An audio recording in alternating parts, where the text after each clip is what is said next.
তুই কি ভেবেছিস আমাদের বাড়ি চুপি চুপি যা আশা করবি আর আমরা কিছু জানতে পারবো না? এবার কি হবে? আমার ভুল হয়ে গেছে। এবারকার মতো তোরা আমাকে ছেড়ে দে, তোদের পরে আমি আর জীবনে আসবো না। এখন এই কথা বললে তো হবে না। সেদিন একই কথা আমিও তোদেরকে বলেছিলাম, তোরা আমার কথা শুনেছিলি? ভালো করে মনে করে দেখ।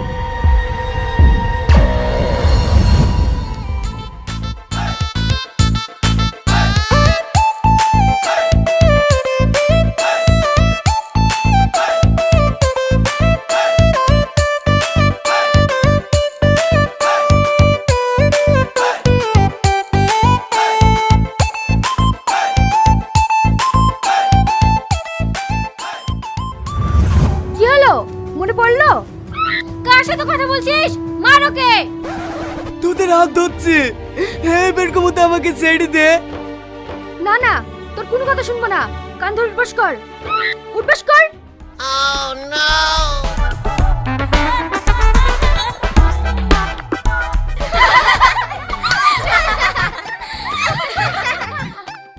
আমাদের কান ধরে উঠবাস করানো দেখ কেমন লাগে।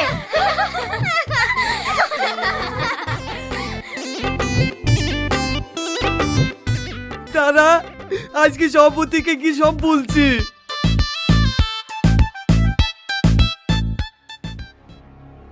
কি বাবা তুই না এসব কি শুনছি?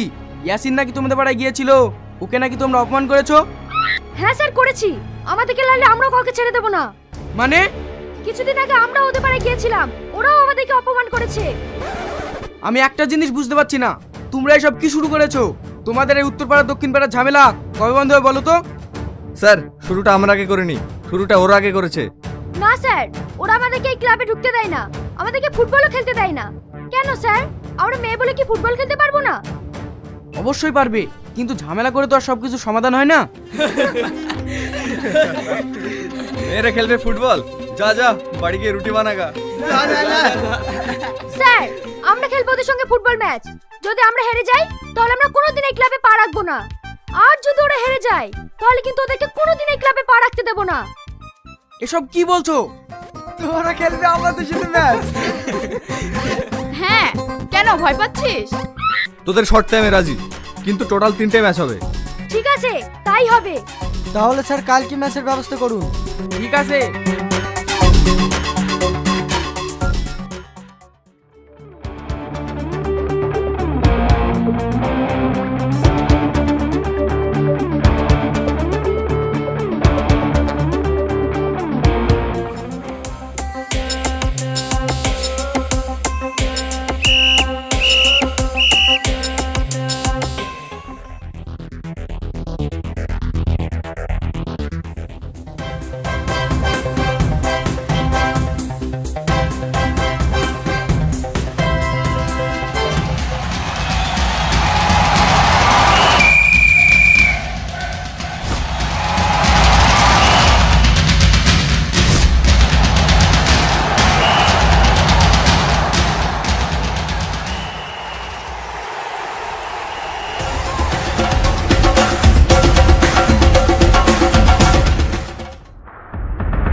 একটা জিনিস আমি বুঝতে পারছি নি, ওরা আমাদের পায়ে এত মারলো তাও রেফারি ওদের ফাউল ধরলো না।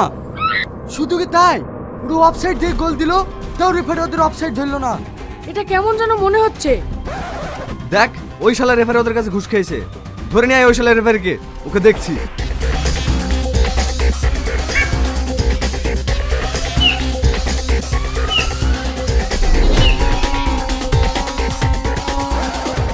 আমাকে এভাবে টানছো কেন?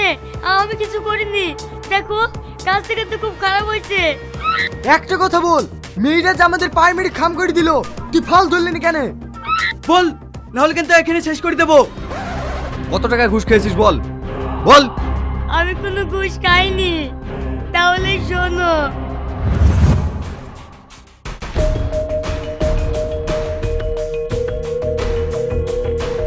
শুনলাম নাকি আপনি আমাদের ফুটবল খেলাতে রেফারি করবেন।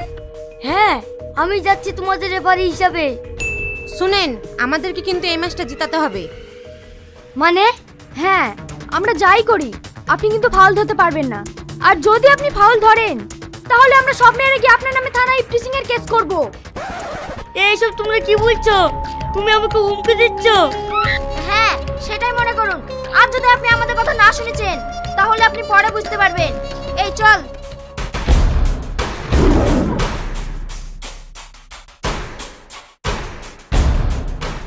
এবার বলো, এখানে আমার দোষ কোথায়?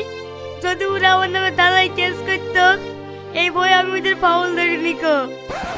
তাহলে এই ব্যাপার, ঠিক আছে, ওদের আমি দেখছি, কিন্তু এই চালটা এর পরের খেলায় আমাদের হয়ে তোকে চালতে হবে। আর যদি না চালেছিস তাহলে তুই বুঝতে পারবি।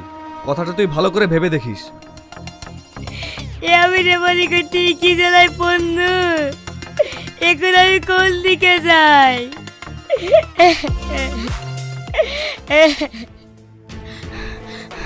এই একটা খবর জানিস? ওর নাকি কলকাতা থেকে একটা বড় প্লেয়ার হায়ার করে নিয়ে আসছে আমাদেরকে হারানোর জন্য। কি এসব কি বলছিস?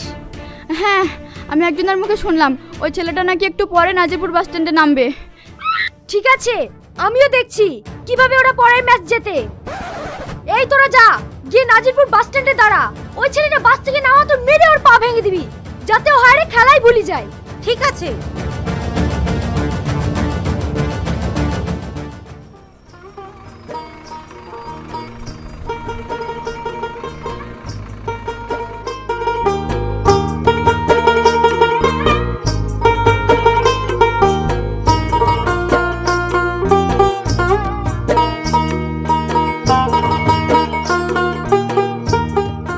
হ্যালো, আমি শফিক বলছি। তুমি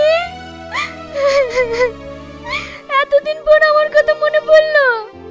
আমি জানতাম তুমি আমাকে একদিন ফোন করবে, কারণ আমি কোনো ভুল করেছিলাম না। আমি তোমাকে ভালোবাসি আর সারা জীবন তোমাকেই ভালোবেসে যাব। আচ্ছা ঠিক আছে, কেঁদো না, আমিও তোমাকে ভীষণ ভালোবাসি। আমার আর তোমার প্রতি কোনো রাগ নেই, কিন্তু একটা খুশির খবর আছে। কি খুশির খবর? আমি এখন তোমাদের নাজিরপুর বাস স্ট্যান্ডে আছি। মানে? হ্যাঁ, তোমাদের এখানে একটা ছেলে ভার্সেস মেয়ের ফুটবল ম্যাচ আছে, সেই ম্যাচে আমি হায়ারে খেলতে এসেছি। এসব তুমি কি বলছো? এই ম্যাচে তো টনি নামে একটা ছেলে আসার কথা ছিল, তুমি কেন? টয় শরীরটা খারাপ বলে আমার কোচ আমাকেই পাঠালো। এই শোনো না, তোমাকে একটু পরে ফোন করছি, ওরা আবার ফোন করছে। হ্যালো হ্যালো, তুমি আমার একটা কথা শোনো। হ্যালো, এবার কি হবে? ওরাও তো চলে গেছে। হ্যালো এভরিওয়ান, কি অবস্থা সবার? সবাই কেমন আছেন? আশা করি সকলে ভালো আছেন। তো আজকে নিয়ে আসলাম নতুন আর একটি ভিডিও নিয়ে। তো আপনারা ভিডিওটা ধৈর্য সহকারে দেখতে থাকেন। আজকে ভিডিওটা মেইনলি ডেইলি অ্যাক্টিভিটিস নিয়ে। তো আপনারা ভিডিওটা এনজয় করেন এবং ভিডিওটা দেখতে থাকেন।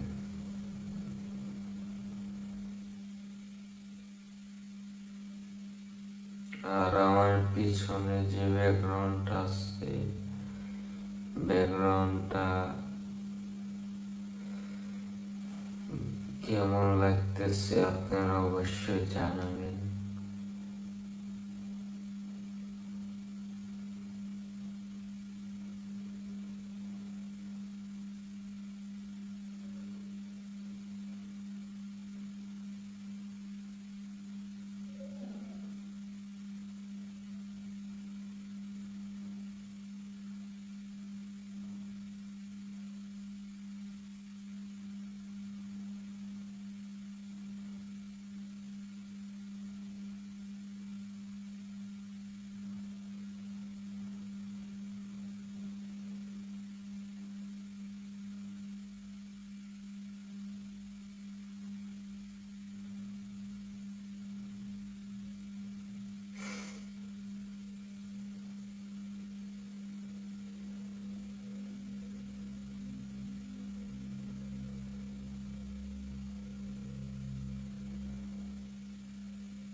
আর এখন শুট করতেছি ভিডিওটা। এখন বাজে রাত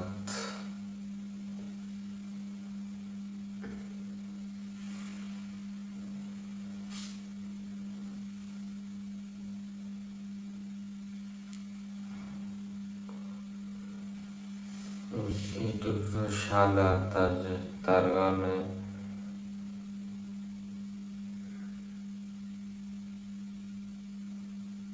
এগারোটা 22।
যারা এখনো ভিডিওটা দেখতেছেন তাদেরকে অসংখ্য অসংখ্য ধন্যবাদ। ধৈর্য সহকারে আমার ভিডিওটা দেখার জন্য।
সো গাইস, দেখতে দেখতে প্রায় শেষের দিকে চলে আসছি।